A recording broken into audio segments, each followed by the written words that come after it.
早晨，大家好。嗱，咁啊，邊間央行第一間加息咧？咁啊，就係呢個澳洲啊。澳洲前日咧就加息1/4厘啦，就係幾大嘅主要央行入邊咧，第一個掉頭加翻息啦，咁樣。仲要講到明咧，話呢個通脹壓力會持續啊。咁啊，市場就解讀係一個鷹派加息咁樣啦。Jasper， 唔通而家咧，環球央行已經咁快又再開始翻呢個加息週期？似啦，我諗除咗美國之外，咁啊，如果你話今年裏邊仲會加息，澳洲應該好大機會再加息㗎啦。咁啊，你話加多1次定2次定更多呢？呢個就只要睇翻當地嘅情況。咁而當地嘅通脹確實真係幾嚴重嘅。咁啊，無論而家你話睇翻主要嘅貨幣或者我哋所炒嘅貨幣當中嘅工業國，息口最高嘅澳洲呢，但係點解佢最高呢？因為通脹最高亦都係佢。咁所以而家現時佢嘅息口咧同個通脹咧其實差唔多都叫做平排啦。咁啊，所以而家現時以目前嗰個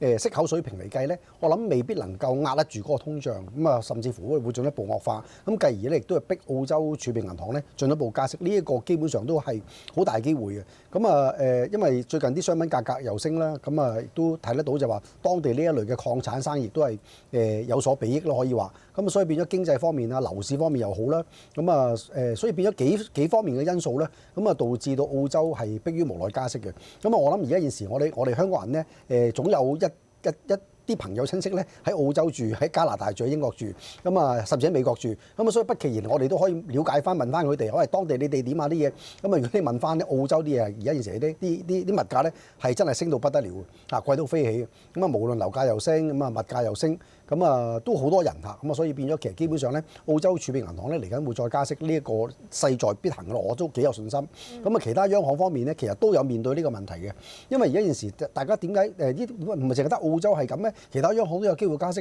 係啊，其實確實係。咁啊，點解咧？原因就係話大家最近如果有留意嘅咧，因為香港人比較少留意商品啦，咁啊係留意金啦。咁啊金亦都係抗通脹一個商品啦。咁點解金最近升到砰砰聲咧？咁啊其中一個因素咧，除咗地緣政治啊、美金弱，仲有一個大家所忽略嘅咧，就係環球通脹其實升溫緊嘅。咁環球通脹升溫緊，咁啊其實啲央行加息嚟計咧，其實就唔係好積極嘅。咁係澳洲反而就最積極啦。咁啊所以喺咁嘅情況下咧，咦哇你哋都啲央行唔加息嘅，唔抗通脹嘅，咁我買金抗通脹啦，咁所以變咗金價係咁升，咁啊而其他央行方面咧，其實你睇得到咧，咁啊你話咦唔係喎，澳洲係嘅，咁啊舊年嘅日本啦，亦都加咗息啦，可以話你睇到，即係舊年日本加息其實基本上喺呢幾年裏邊，其實日本都係一路都係唱同埋炒加息嘅，咁所以變咗呢個大家都唔會有啲咩意外，咁可能有少少澳洲原來加息啊咁樣，咁啊所以變咗日本、澳洲咁啊叫做先後加息啦，可以話，咁啊嚟緊我自己覺得咧。紐西蘭都可能有機會步呢一個嘅澳洲後塵，都會有機會加息，因為當地嘅通脹都漸漸升溫。咁啊另一方面英國咧，咁啊如果大家亦都有親戚朋友喺英國住，都係牙痛咁聲，咁啊當地啲物價貴到真係，咁啊即係貴到佢哋咧真係好吃力可以話。咁啊所以其實基本上咧，咁啊所以咧你見到部分貨幣咧同個美金咧。叫做結束咗嗰個嘅上落市咧，咁啊，所以而家現時點解？咦，話係我都美金比較偏弱，咁啊啲貨幣開始發力升喎。原因就係咩咧？舊年嗰段時間咧，大家就海軍鬥水兵，咁但係今年咧，似乎咧就有分野啦。個分野就係咩咧？強弱分野就係咧，美國你就炒減息，但係其他歐洲就未必，英國啊、澳紐啊、日本啊嗰啲咧就炒加息。咁所以好明顯就係話一邊炒減息嘅貨幣，咁啊自然佢係被沽落去啦。咁相反被炒加息嘅貨幣被揸上去。相反，如果你話美國同嗰啲非美國家，大家同樣都係炒減息。又或者大家同樣都係炒加息嘅話咧，咁可能咧大家就一係就海軍鬥水兵，一係就叫做大家半斤八兩兩強相遇咁樣。咁但係而家唔係啦，而家個情況咧好顯著咧，就話嗰啲央行炒加息嘅話咧，自然咧我好相信啲資金咧就會流去嗰度。好簡單啫，你問一個普通嘅老百姓咁啊，去到櫃台度，即係銀行櫃台度咁啊，做定期存款嘅時候，即係做外幣定期存款嘅時候，美國啊，係啊，美國而家嚟緊可能會再減息㗎。咦，話係咁啊，啲息口咪蝕咗。咁相反，喂，咁啊澳洲嗰邊可能嚟緊會再加息喎。咁好簡單自然就係咩咧？咦，咁啊，咁我唔做美金定期咯，咁我做澳幣定期咯咁樣。咁所以變咗呢啲嘅情況咧，我相信唔單止係普通嘅百姓啊、老百姓嘅投資者去做銀行嘅定期都係咁，連交易員都係咁嘅。咁啊錢一定係啦，好現實嘅。OK， 邊個回報高啲？咁我啲錢就湧去嗰邊嘅啦。咁所以而家現時咧，我自己覺得咧，現時咧澳洲係只不過率先打響加息第一槍，其他我相信其他央行陸續有嚟嘅。咁但係只不過咧，如果你論到加息後市嗰個進取度咧，我相信澳洲應該係最進取嘅，因為佢絕對有好大好大嘅加息條件，絕對唔係話我加息得嚟好勉強嘅，求其叫做加下息做下樣，唔係嘅，因為佢個通脹真係高，兼夾就係話佢經濟亦都確實係好嘅。咁啊商品貨幣嗰邊亦都係商品價格亦都係咁升，咁啊對澳洲呢一個商品大國嚟講亦都有利嘅。見到佢哋央行咧上調咗啲 CPI 同埋啲經濟預測咧，估咧今年第二季其實個 CPI 可能去到4.2%，有機會見頂啦。如果你同佢而家嗰個政策利率3.85厘去計算咧，咁可能都仲有0.4之間嘅空間。咁啊0.4我當佢2次啦，加多2次係咪都差唔多咧？唔得，唔止添啊！除非佢通脹回落啫。如果個通脹一路企喺而家現時3.8呢啲嘅偏高嘅水平嘅話咧，其實咧你都好難去要求咧佢個停止加息嘅，因為而家現時目前澳洲嚟計咧，咁啊經濟甚至乎即係我都覺得睇翻啲數據啊，樓市咧其實真係過熱嘅。我啲同學啱啱喺墨爾本翻嚟咁都話，即係叫做去完墨爾本，佢話哇啲人多到不得了，真係話啲行人路咧係冇位行嘅，即係佢哋要被逼行出馬路嚟行街嘅。所以條路咧係即係日又繽紛，夜又繽紛嘅。佢話咁，所以其實基本上咧個市好旺咁啊。所以你話個經濟係咪有啲嘅已經係出現輕微過熱咧？絕對冇誇張。所以變咗澳洲嗰邊咧，其實嚟緊再加息咧，其實基本上呢一個必然。咁啊，亦都睇翻就話，喂，咁佢個經濟點解咁好啊？咁就係嗰啲嘅銅啊、鐵礦石啊各方面嗰啲嘅。基本金屬、貴金屬金價又升啦，澳洲又出口金啦，又出口銅啦，又出口鐵礦石啦，咁各方面呢一類佢都叫做某程度都係賺大錢啦。所以其實根本上你睇得到就係話個情況都係幾令人樂觀嘅，可以話。咁所以咧，但係商品咧其實通常都自給自足噶嘛，佢自己有好多唔係出口嘅出口，但係佢自己自給自足嘅時候，會唔會其實佢對嗰個輸入性嘅通脹嘅影響其實冇咁大咧？呢方面係。呢方面係嘅，咁但係咧，如果你話睇翻就係話，我聽佢講啊，即係又係聽佢講啦。我知道今朝早嚟做節目，我都了解多啲嘅民情啦。佢話幾年前去食一碗牛腩麵咧，咁啊10幾蚊、14、5蚊碗，14、5蚊澳紙咁但係最近嗰次去咧，要成24蚊一碗咁所以你睇得到就係話咧，嗰啲嘅當地嘅工資咧，當地嘅租金咧係咁升。咁所以變咗工資同租金係咁升，咁啊同埋嗰啲嘅物價，咁啊雖然佢話自給自足啫，咁但係都係貴咗噶嘛，好多嘢都係咁嗰啲原材料亦都貴咗噶嘛，咁所以變咗係咁嘅情況下咧，其實當地個通脹進一步升溫咧，其實都係勢在必行嘅啦，樓價都係啦。當地嘅樓價都幾穩步上。其實會唔會係佢咧早幾年啲移民政策咧放寬咗，跟住所以咧你通常你一放寬咗之後，你嚟一批人咧，譬如英國咁樣，就會谷起咗啲通脹㗎啦嘛，因為你外來可能有一啲帶住啲資產啊高淨值嘅人士流入嘅時候，咁見到佢最新其實都收緊咗，會唔會其實某程度上啲通脹可能係嗰啲移民政策帶嚟嘅一樣嘢？有㗎，會㗎，因為人滿之患，佢哋真係，因為移民咧佢哋真係佢哋吸納四方八面嘅人咁啊，淨係唔係話淨係華人多。唔單止好多英國人移民都去咗澳洲嘅，因為大家都係即係同一個鼻孔出嚟咯，可以話都係講英文啦。以前都係即係叫做效忠英聯邦國家啦，可以話。咁所以變咗其實基本上咧，咁啊好多都係個天氣好啲啊，治安好少少啦，比英國咁啊叫做。咁所以變咗都係吸引好多呢一類嘅歐美人士咧去移民過去嘅。所以其實移民咧其實多，最近收緊亦都係啱。所以其實。所以咧，其實你睇得翻就係話，好多嘅基本因素咧睇得到就係話咧，其實個後市方面咧，我相信咧，澳洲今次嘅加息咧，絕對唔係一個單一事件我諗相信陸續有嚟，咁所以變咗咁嘅情況咧，大家要留意翻。不過最緊要就係望住咧，咁之後咁係咪真係成個通脹壓力係全球都咁嚴重啦？咁定點樣咧？尤其是啲貨幣，邊隻最值博咧？轉頭我哋翻嚟再講。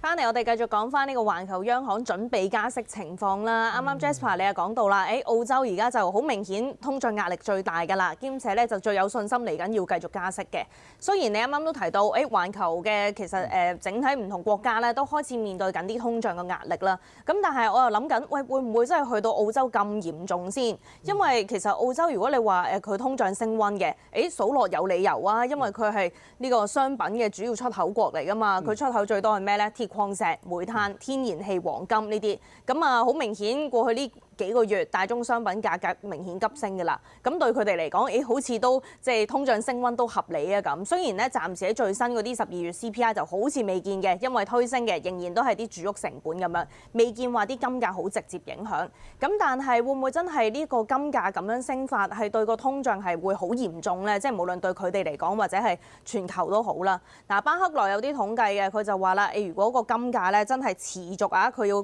強調話持續咁樣升1成嘅話咧，首先8個月之內咁啊傳到去個上游生產先個 PPI 先嘅，跟住之後咧去到1年之後咧 CPI 先會有反應，升0.2個百分點，然後個影響可能持續去到大約2年咁樣㗎。Jasper 同唔同意佢講法咧？即係佢就形容呢一個金價升咧係一個隱藏兼且致命嘅通脹殺手嚟嘅。同埋金價同個通脹個關係係咪咁大咧？但係好大關係。咁啊，金價其實基本上咧，你話我哋所謂炒避險咧，其實炒避險咧，其實好多時候我哋寫行內術語叫炒一陣，即係避險嘅嘢其實唔會，即係等於打仗唔會打一世啊。尤其是一當今世代嘅戰爭，可能幾日就結束㗎啦，嗰啲戰爭咁啊，唔似以前哇咩2次大戰打幾多年啊。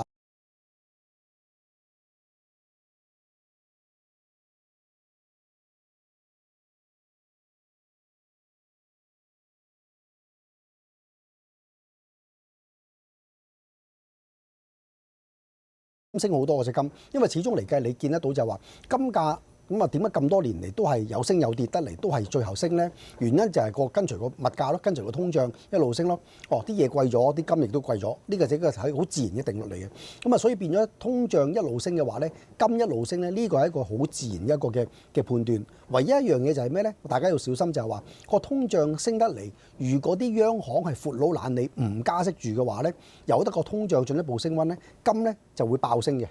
因為通脹惡化啊嘛，因為你啲央行都叫做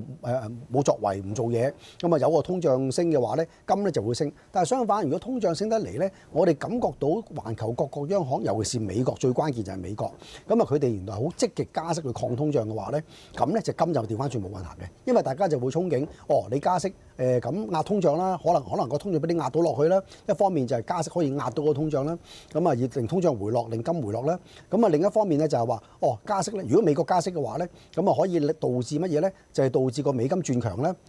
仲要係好鷹派加息咧，好鷹派加息導致美金轉強，美金轉強咁啊導致金受壓。咁所以變咗而家現時嘅情況咧，你話美國會唔會加息？根本係完全冇可能，可以話基本上完全冇可能。我哋而家現時仲係判斷估計美國究竟今年會唔會減息咧？減幾多次咧？係仲係叫做炒減息。咁但係相反，你話其他地方都加息喎 Jasper 係啦，其他地方會有可能進一步加息。咁但係係咪好鷹派咁加咧？呢個第一個 point 咁啊能唔能夠可以壓到個通脹咧？我諗就未必得。另一方面啦，呢啲國家係咁加息，而美國就唔加住，甚至乎減息，咁啊自不然就會令到美金偏弱。咁你美金偏弱嘅話，咁啊個金自然就受惠喺呢個層面上所以其實基本上咧，大致上咧，整體嚟嘅今年，所謂環球各國面對嘅通脹壓力咧，咁啊似乎應該對金有利居多嘅，對美金不利居多嘅，對非美貨幣有利居多嘅。咁大家睇到個畫面上面咧，咁啊第一行就係利率啦，日本嘅息口，通脹嘅利率。咁啊我就唔係計個利率高低去排名啦，通脹率高低排名咧，我就係計佢哋個差距去排名嘅。差距最大就日本啦，即係換句話講咧，佢有最大嘅加息壓力咁啊第二個咧就係紐西蘭，咁你見到啦，個通脹係高過佢嘅所以變咗2.25嘅利率壓住3.1個通脹，咁所以變咗紐西蘭個通脹咁高嘅話咧，紐西蘭咧正路嚟計咧，應該都正路嚟講咧都要加息㗎啦。咁啊加拿大都係啦，咁啊通脹都係高過個息口嘅。咁但係你話加拿大而家現時炒佢加息咧，我諗就未必得住，可能下半年先啦。咁啊另一方面就澳洲啦，睇到啦3.85嘅息口咧，就撳住3.8嘅通脹，冇可能撳到㗎啦。呢個就係咁啊英國亦都係啦，3.4嘅通脹啦，升到去3.4，咁啊佢嘅息口得3.75，咁所以英國咧亦都有一定嘅加息壓力。咁啊唯一暫時冇乜加息壓力嘅咧，就係呢一個歐元區啦。美國啦，甚至中國啦，中國就有減息壓力、減息降準嘅壓力喺度啦。咁所以你睇得到就係話咧，喺呢個嘅排名差距咧，最大加息壓力嘅咧就係日本，繼而咧就係紐西蘭。咁啊當然而家我哋所講嘅呢一個嘅澳洲都有咁嘅機會喺度啦。所以咁嘅情況下咧，大家我哋好容易判斷到咧，就係話呢啲非美國家咧，其實基本上今年咧，我真唔敢 confirm 佢要加幾多，但係起碼個市場嘅風向咧就會係炒佢哋加息。但係調翻轉個風向咧，就會炒美國減息，咁所以變咗一來一回嘅話咧，呢兩個極端出現咗咧，咁喺我哋做匯市裏邊咧，就叫做咩咧？就最好炒噶啦。因為如果大家都炒加息嘅，冇嘢好搞，冇嘢好炒；大家都炒減息嘅，冇嘢好炒。但係美國嗰邊繼續炒減息，而嗰啲頭先講嗰扎國家炒加息嘅話咧，咁呢兩個極端出現咧，大家就運行嘅，即係息差就會擴闊啦。息差擴闊咧，匯率就都係有個分野啦。咁啊絕對就唔喺匯價方面，哎呀，好似上半年咁啊，舊年嘅下半年咁，哎呀。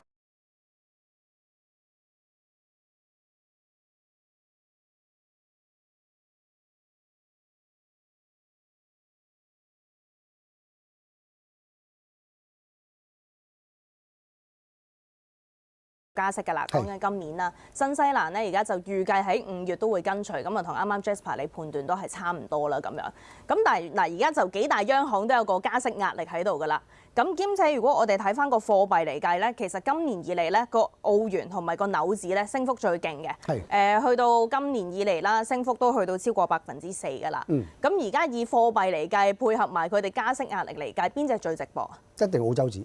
紐西蘭其實都有咁嘅升幅嘅，都唔錯嘅，即係同澳洲紙真係不相伯仲，我可以話。咁但係問題就話你要我買得安心咧，一定係買澳洲紙，因為你始終澳洲經濟真係比紐西蘭強好多啊！咁所以變咗呢一個咧，我諗亦都係一個其中吸引啦。二方面就係話紐西蘭嗰邊嘅商品係咩商品啊？佢係商品貨幣，唔係奶製品咯。但係奶製品咧個表現咧就真係強差人意嘅。咁但係澳洲所出口嘅商品，主要嘅商品咧就係頭先阿 Charlie 所講嗰啲嘅鐵礦石嗰類咧，就升幅相當之可觀啊！所以變咗你打句問句，你都係澳洲紙睇高一線嘅。但係鐵礦石咧，你又要望住內地嗰啲房地產咧。咁如果房地產都仲係咁曳嘅時候，佢仲需唔需要咁多澳洲啲鐵礦石先？有一個地方需要好多，就係美國，因為美國特朗普嚟緊有個嘅龐大嘅住房計劃。會大興土木，會咩？咁所以變咗對於建築材料方面呢個價格咧，咁啊嚟緊美國咧，我諗需求會好龐大啊！咁啊，因為特朗普係銳意咧，希望能夠令到更加多人可以上車咧啊！咁所以你見得到就係話點解嗰啲嘅建築材料咁啊？咦係喎，阿 Charlie 你話齋，咦內地嘅樓市都係麻麻地啫喎，但係咧另一邊廂嘅美國咧就需求好龐大啊！澳洲自己本身都需求好龐大啊！所以喺咁嘅情況下咧，我自己相信咧就係話同埋。內地咧係有意增加銅嗰個嘅庫存嘅，OK，咁所以變咗呢啲因素咧都會係推升嗰啲呢一類嘅，無論係商品價格定係工業商品定好，定係建築材料又好啦，咁啊，所以變咗呢一方面咧，其實都對澳洲咧嗰個嘅呢一方面嘅出口咧係相當有利啊，所以我自己覺得咧澳洲紙不但係適合可能我穩健嘅，我咪做啲澳洲嘅定期咯啊，咁啊而家現時澳洲嘅定期嘅息口應該最高佢㗎啦，即係高過美金啊，你已經係咁啊，又或者我進取啲嘅，咁你咪可以做一啲孖展啊，揸澳洲紙沽美金，又或者甚至乎更進取就係咩咧？就係揸澳洲紙沽 yen，因為 yen 咧雖然頭先話説咧佢會加息 ，OK， 但係 yen 咧喺舊年好到咩都好啦，咁一路炒價所謂加息，咁啊隻都有份升，係隻 yen 咧就冇乜點升，甚至會跌添啊！所以其實基本上咧，日本雖然叫做炒加息啊，咁但係要好小心，因為有一樣嘢係蓋過咗呢個炒加息嘅嘅正面，就係咩咧？就係高市交易。咁啊高市交易咧就會推動嗰個嘅日經咧可能會屢創新高。咁喺咁嘅情況下咧，日元會繼續受壓。咁所以日元繼續受壓嘅話咧，其實基本上咧好明顯就係一個好良好嘅套息交易機會。因為過去咁多年嚟計咧，套息交易最熱門咧就係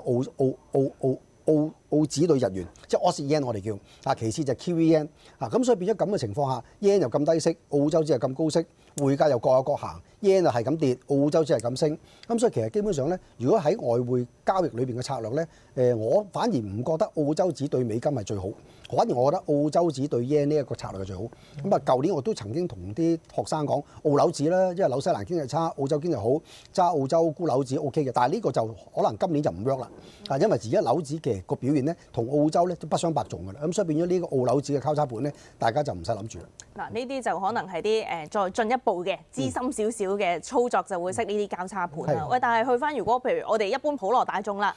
對於澳元嘅，我哋可能話譬如唱澳元。咁跟住可能去做下定期咁樣，啱啱你都話定期其實個息率唔錯啦，比起個美金定存仲高啲添。咁我見住今朝早有啲報道都話3個月澳紙定存去到4厘嘅咁樣。喂，但係判斷翻個澳元個走勢啊，嗱而家俾個參考，俾個目標價大家先。嗱而家澳元對美金咧就69.7美仙左右啦，對於港紙咧就大約5個4毫半到。今年你係望到幾多㗎？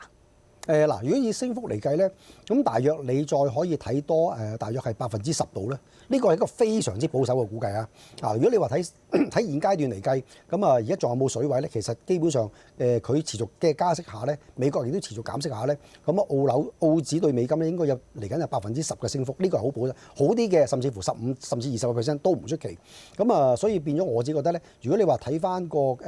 港紙嚟計咧，咁可以而家現時5個4毫幾5個半到，咁應該上望6算應該冇乜懸念嘅咯，可以話。咁你話去翻會唔會之前嗰個高位8個半啊？咁呢個就言之尚早。咁如果破得6算嘅話咧，咁再睇7算咯。咁逐級睇上去咯。其實而家現時咧，雖然澳洲紙睇圖咧，如果話升咗好多咯喎。嗱，呢幅圖咧係睇得到好似好高位啊。但係如果你再放翻個月線圖嚟計咧，其實現階段嘅水平咧，其實係偏低好多嘅。所以絕對唔好誤會就話我話而家現時已經係即係誇張啲講係咪歷史高位啊？絕對唔係好低水平。如果你對港紙咧，其實咧之前咧上過8個半嘅。咁所以我自己覺得咧，澳洲紙如果 keep 住而家咁嘅勢頭嚟計咧，同埋而家現時冇乜其他貨幣同佢困啊，咁所以啲資金咧湧入去個機會大。OK， 有機會繼續都係跑贏啲主要貨幣咯。今年預佢升1成啦，咁對港元可以上望6算嘅。咁講起呢啲商品相關嘅嘢，我哋下一 part 咧關注一下咧，印尼計劃咧減呢個煤炭嘅產量啊，轉頭再同Jasper 傾下。翻嚟同 Jasper 咧，我哋繼續講下啲大宗商品相關嘅消息咧。我哋少講嘅係啲煤炭啊。咁見到咧早排咧最大嘅煤炭出口國印尼咧，就計劃咧全年嗰個產量要削減啊。因為過往嗰幾年咧，佢哋嗰啲產量都比較多，但係你話真係最大嘅買家之一咧，中國嗰個需求就減少，所以佢哋咧政府就計劃咧可以減省嗰個產量，希望托翻個價錢。咁希望啦今年嗰個產量會減少近1/4啦，即係25%度啦，去到6億噸嘅。咁當地有啲行業協會就話咧，預計各個煤礦咧就會可能減產4成至到7成不等啦。呢個會唔會對於即係近排大家好關注啲能源價格咧，咪抽得好高嘅呢樣嘢，會唔會令到煤炭方面嗰個價格嚟緊會有機會拉翻上去啊？但係你又真係過往嗰幾年產量比較多喎，即係嗰個拉升嘅動力其實單靠呢樣嘢足唔足夠咧？我諗要睇兩邊啦。而家呢個印尼呢一個減產，咁單係淨係睇呢方面嘅消息，聽呢方面嘅消息咧，當然我哋覺得咁煤炭價格應該就嚟緊會升啦，因為佢供應減少咗。咁亦都過去試過嘅，印尼一話減產咧，出口減少咧，個煤炭價格就係咁升㗎啦。咁另一邊廂我哋要睇咩咧？就係最主要就係中國啦，因為煤炭需求最大嘅國家就係大陸啦。咁唔單止同印尼買啦，亦都同澳洲買啦。咁所以變咗一旦中國經濟真係能夠有個復甦勢頭嘅，咁我諗對煤炭價格有所增加嘅話咧，需求增加咧，我哋先可以睇過一線。咁但係唔係喎，大陸經濟都係麻麻地啫，又或者佢哋要響應呢一個嘅巴黎氣候協定咁樣，要減少呢啲嘅煤炭發電，呢個確保呢一個嘅排碳方面係達到要求等啲空氣清新啲。所以咧要留意翻個情況。我自己覺得咧，你話大陸方面嚟緊會唔會增加翻嗰個嘅煤炭方面嗰個嘅發電咧？呢個就唔出奇，因為始終我諗佢哋都想分散風險，就唔會話太過依賴天然氣啊，太過依賴呢一個石油啊。所以又或者係太過依賴，即係當然你話依賴太陽能啊，依賴風力發電嗰啲，當然唔需要講，一定係依賴嘅啦。但係問題就係話，因為始終你天然氣好，油價好啊，嗰個波動性相當之大嘅，所以變咗咁嘅情況咧，佢哋都擔心就係話，咦華為會唔會我嚟緊繼續幫俄羅斯買能源嘅話，一旦幫俄羅斯買能源嘅話，哇會唔會俾美國制裁，攞藉口嚟制裁咧？所以變咗而家喺呢方面嗰個嘅能源出現咗咁嘅，即係天然氣或者原油方面嗰個供應嘅隱憂下咧，我諗佢哋對嗰個煤炭需求增加翻咧，呢個機會大嘅。所以變咗，如果一旦大陸嗰邊需求都大嘅，keep 住有咁嘅數量嘅，而印尼嗰邊呢邊係減產嘅話咧，對煤炭價格方面咧，期貨方面咧，我諗都可以稍為睇高一線咯。OK， 似乎呢個係關於嗰個能源安全嘅嗰個保障嘅問題啊，因為有啲數據咧都叫做無獨有偶啦，即係都匹配你所講嘅嘢，就係內地咧其實似乎而家重新要部署咧，即係用一個煤去做發電啊。見到一啲數據咧，彭博引述一啲數據顯示咧，舊年新增嘅投產嘅燃煤電廠啦，咁涉及嗰個電嘅產能係78吉瓦嘅，創咗10年新高㗎咯。同時間咧，舊年亦都有一啲即係燒煤發電嘅電廠咧，其實去開工起緊啊！起緊當中咧，嗰個產能其實都有成83吉瓦，哇！加埋咧都幾誇張，即係已經係好多年嘅新高。呢個係咪學似你話齋？其實喺能源安全上要做一啲部署，即係以往就話喂要轉型起多啲新嘅潔淨嘅能源啦，即係你建造好多太陽能啦、風力啦、水力等等。咁啊，而家其實重新又翻去煤電嗰個懷抱喎，係咪就係學似你話齋要分散投資、分散，即係連個電力嘅供應都要分散，就係哪怕有一日突然間涉及一啲地緣政治嘅風險。一方面，我諗確實呢個都係確實係一個真係風險嚟嘅。咁另一方面就係話你大家見到最近無論係大陸又好，總之北半球啦，較凍嘅地方真係好凍嚇，咁啊所以變咗咧，佢哋而家需要大量嘅發電咧去取暖嘅嚇，所以其實呢啲嘅煤炭好或者係天然氣好，以至係石油好，咁啊喺呢一個嘅嚴寒天氣下增加發電咧，呢個基本上都係必然趨勢。咁啊大陸亦都一樣，咁所以變咗大陸咧，可能唔知係咪因為嗰啲嘅依靠石油啊或者係依靠天然氣發電嗰邊嗰啲嘅供應唔係好足，咁所以咧要增加翻呢一個嘅煤炭發電嚇，咁啊所以咧要應付翻呢個嚴寒天氣，呢個都唔出奇。咁所以短期間如果嗰個嚴寒天氣不變嘅話咧，我諗對於呢啲嘅能源價格咧，其實都係有利嘅。所以你見得到就係話最近嘅油價係咁升，咁啊最近嘅升嘅原因當然就係關伊朗事啦。咁啊另一邊廂就亦都係關呢一個嘅嚴寒天氣事啦。咁啊雖然呢兩日叫做天然氣價格有所回落翻咧，咁但係早排炒上去爆上去嗰陣咧，其實就係炒唔係話地緣政治，係炒呢一個咧就係北半球嘅嚴寒天氣，咁啊驅使天然氣發電嗰個嘅需求大，咁所以你話煤炭咁啊緊隨其後，咁啊都係炒呢一類嘅行情，我諗都係好正常。咁所以稍後時間咧，我諗大家留意翻就係話要小心就係話呢一陣係炒天氣夾上去，咁啊但係會唔會稍後時間咁啊叫做個天氣回暖翻啦，咁啊個情況會好轉咧？唔排除，但係咧根據內地嗰啲天氣報告講咧，咁啊嚟緊嗰啲嚴寒天氣咧陸續有嚟，絕對唔係話我呢一波已經最後㗎啦咁樣，睇嚟陸續有嚟，咁所以變咗呢一個嘅情況持續困擾嘅話咧，咁啊對煤炭需求大嘅話咧，我諗煤炭期貨咧，我諗呢一方面咧，咁啊個升勢咧可能會延續落去咯。呢個會唔會可能疊加埋頭先講起印尼可能會做減產？當然啦，即係一方面，另一方面減產，一邊減一邊加。見到呢一邊可能對煤炭嚟緊個需求其實會持續提升嘅時候，有機會拉翻嗰個價格會向上啦。不過你提到咧嗰啲極端天氣，其實近年都即係越嚟越多啦，即係講緊嗰啲現象啦。其實內地如果有印象咧，2021年咧、2022年其實都經歷過咧嚴寒當中咧要限電㗎嘛。即係呢一樣嘢，你覺得除咗話喂係咪都擔心嗰個電力唔夠，所以其實而家要做多啲煤廠嗰個建設，亦都係相對容易得多啦。另外，你覺得我哋順便講埋個油價啦，因為油價其實近排咪話報油去翻70樓上嘅，咁啊而家叫做喺呢啲位度做緊整固啦。油價你覺得呢啲傳統嘅能源會唔會繼續有牽涉喺呢頭先你所講嘅因素，可以拖翻上去，定還是要睇更加大、更加宏觀嘅因素咧？油價我諗睇兩範啦，一方面繼續 keep 住睇住環球嗰個北半球嘅嚴寒天氣究竟退卻未啦？咁如果未退卻嘅話，對天然氣啊、油價方面咁啊當然係利好啦。咁另一方面亦都要睇住伊朗嘅局勢發展啦。咁啊，琴日亦都話想即係消息傳又話談判破裂，咁啊又話唔傾啦。咁但後來又話唔係唔傾，佢不過改地點去亞曼傾咁樣。咁所以變咗要睇翻嚟緊呢一個嘅美伊談判究竟個情況係咩料？咁啊，如果係正面嘅，大家都係叫做握手言和啊等等達成協議嘅話咧，我諗對油價咧可能會有一陣落咯，因為始終你個局勢降溫嘅話咧，避險降溫嘅咧，或者係等等都好啦，咁啊都係對油價不利咯。咁所以我自己覺得咧呢一方面咧就要留意翻，就係話嚟緊聽日咧佢哋喺亞曼嗰個會談係點？咁啊，但係如果你話就算係亞曼個會談 OK 啦，好翻啦。咁就油價會唔會暴跌？會跌，不過就未必會暴跌，因為始終嚟計以紐油嚟計咧，落到55蚊咧就托住㗎啦。咁啊，大家都睇得到就話55蚊根本係鐵底。咁啊，如果布油嚟計，可能你將佢加2蚊，57、8蚊到啦，嗰個水平到啦，咁就亦都係㗎啦。咁啊，所以變咗落到嚟呢啲位咧，大家亦都唔好寄望啦。哎呀，會穿位落啦。咁啊，所以變咗暫時嚟計咧，個油價咧，咁啊都係一個好大範圍嘅區間喺度波動咯。所以我自己覺得呢一方面咧，大家要注意翻。咁啊，你話除非就係話，咦，哇喺嚟緊呢一個伊朗供應翻個石油源源不絕，委內瑞拉又有，咁啊跟住咧55蚊破位啦，